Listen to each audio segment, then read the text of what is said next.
दोस्तों income tax की assessment से रिलेटेड बड़ी राहत टैक्स पेयर को मिली है, जिसके बारे में किस वीडियो में डिस्कशन करेंगे। रेगुलर अपडेट के लिए CA Satbir Singh YouTube channel को सब्सक्राइब कर लें ताकि आपको टैक्स के रेगुलर अपडेट मिलते रहें और आप टैक्स प्लानिंग करके पेनल्टी से बच पाएँ। दोस्तों केस के फैक्ट इस प्रकार हैं।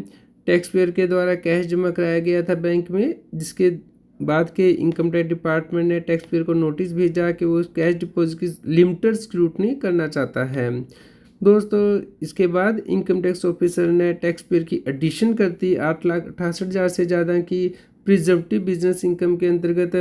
तो दोस्तों इस केस में मेन क्वेश्चन ये था कि जब टैक्स पेयर को नोटिस तो लिमिटेड स्क्रूटनी के लिए दिया गया है कि कैश डिपॉजिट के सोर्सेज चेक करने हैं, कि इसके बेस पे टैक्स पेयर की असेसमेंट की जा सकती है, कंप्लीट असेसमेंट की जा सकती है।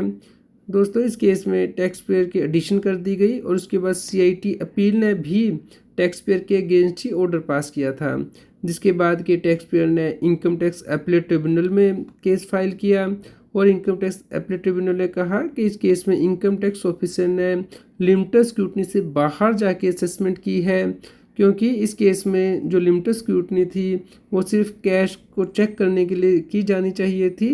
तो अगर इनकम टैक्स ऑफिसर चेक करना चाहता था, इनकम की असेसमेंट करना चाहता था, तो उस केस में उसे कंप्लीट स्क्रूटनी में नोटिस देना चाहिए था। तो इस केस में क्योंकि लिमिटेड स्क्रूटनी के लिए नोटिस दिया गया था, इसलिए इस केस में जो प्रिजम्पटिव इनकम है उसकी असेसमेंट नहीं की जा सकती, उसकी एडिशन नहीं की जा सकती है। तो दोस्तों इस प्रकार टैक्स पेयर को राहत मिली है ट्रिब्यूनल से और एसएससी का केस अलाउ कर दिया गया।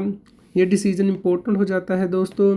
अगर आपको नोटिस लिमिटेड स्क्रूटनी का मिला है तो कंप्लीट स्क्रूटनी नहीं की जा सकती है इनकम टैक्स डिपार्टमेंट के द्वारा किसी और पॉइंट पे। तो आप इसको डाउनलोड कर सकते हैं हमारी वेबसाइट taxil.com से, लिंक मैंने वीडियो की डिस्क्रिप्शन में दे दिया है। ये डिसीजन ITAT दिल्ली बेंच का है, जिसमें कि हाई कोर्ट का केस भी डिस्कस किया है। दोस्तों आप हमारे व्हाट्सएप चैनल को भी सब्सक्राइब कर लें, QR कोड स्क्रीन पे दिया गया है। इसी प्रकार के रेगुलर अपडेट के लिए कृपया हमारे चैनल को सब्सक्राइब कर लें, लाइक करें और शेयर करें। अगर आपका कोई क्वेश्चन है तो आप हमें कमेंट करके ज़रूर बताएं।